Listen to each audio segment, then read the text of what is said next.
Abraham, जिसका मूल नाम अब्राम था, उससे ईश्वर ने वादा किया था कि वह कई राष्ट्रों का पिता होगा। लेकिन उसकी पत्नी सारा वृद्ध और बांझ थी और उनके कोई संतान नहीं थे। तो एक बच्चे के लिए बेताब सारा अब्राहम को सुझाव देते हुए कहीं, देख, यहोवा ने तो मेरी कोख बंद कर रखी है, इसलिए मैं तुझसे विनती करती हूँ कि तू मेरी मिश्री दासी हाजिरा के पास जा। संभव है कि हमारा घर उसके द्वारा से बस जाए। सारा की इस बात से अब्राहम सहमत हुआ और सारा हाजिरा को अपने पति के पत्नी होने के लिए दी। और जब हाजिरा गर्भवती हुई और जैसे जैसे हाजिरा की गर्भावस्था आगे बढ़ने लगा, वैसे वैसे हाजिरा और सारा के बीच तनाव बढ़ने लगा। और कुछ समय बाद हाजिरा सारा को तुच्छ समझने लगी। तो सारा अब्राहम के पास जाकर शिकायत करते हुए कही, मैंने अपने दासी हाजिरा को आपके पत्नी होने के लिए दिया, लेकिन जब वह गर्भवती हुई तो वह मुझे तुच्छ समझने लगी। यहोवा इस पर न्याय करे। तब अब्राहम ने सारा से कहा, देख, हाजिरा तेरी दासी है, तुझे जो अच्छा लगे वही करो। अब्राहम के ऐसा कहने के बाद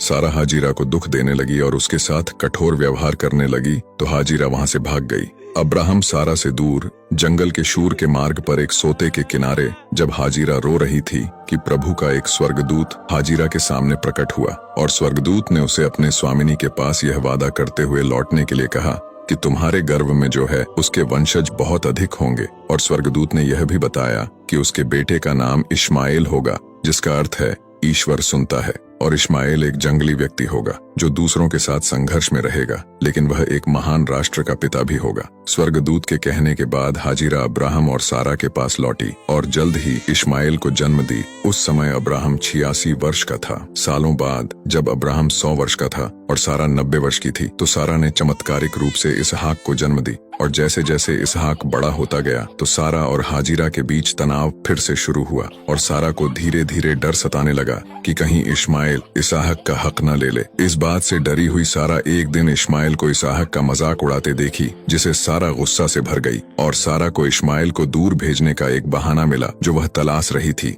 इस सही मौके पर सारा अब्राहम के पास जाकर कही कि इश्माएल और उसकी माँ हाजिरा को हमारे यहाँ से कहीं दूर भेज दो, क्योंकि इस दासी का पुत्र मेरे पुत्र इसहाक के साथ भागी ना होगा। यह बात अब्राहम को अपने पुत्र के कारण बुरी लगी और वह इस बात का फैसला नहीं कर पा रहा था कि उसे क्या करना चाहिए। तो उसने ईश्वर को पुकारा और ईश्वर आश्वस्त होकर अब्राहम से कहे कि उन्हें इसी तरह से अलग होना पड़ेगा, क्योंकि उनके लिए मैंने एक अलग योजना तैयार किया है और तेरा जो वंश कहलाएगा सो इसहाक से होंगे। सारा और ईश्वर की बात मानकर अब्राहम सवेरे उठकर रोटी और पानी से भरी चमड़े की थैली हाजिरा को देकर दोनों को विदा किए। वे वहां से निकलकर बेरशेबा के जंगल में भटकने लगे। भटकते हुए रेगिस्तान में उनका खाना पानी खत्म हो गया और हाजिरा इस बात से डरी हुई थी कि कहीं उसका बेटा रेगिस्तान में मर ना जाए। तब हाजिरा ने इश्माएल को एक झाड़ी के नीचे छोड़ दी और कुछ दूर जाकर बैठ गई और यह सोचकर चिल्ला चिल्ला कर रोने लगी कि कहीं मुझको मेरे बच्चे की मृत्यु देखनी न पड़े। तब उसकी आवाज परमेश्वर को सुन पड़ी और उसके दूत ने स्वर्ग से हाजिरा को पुकार कर कहा,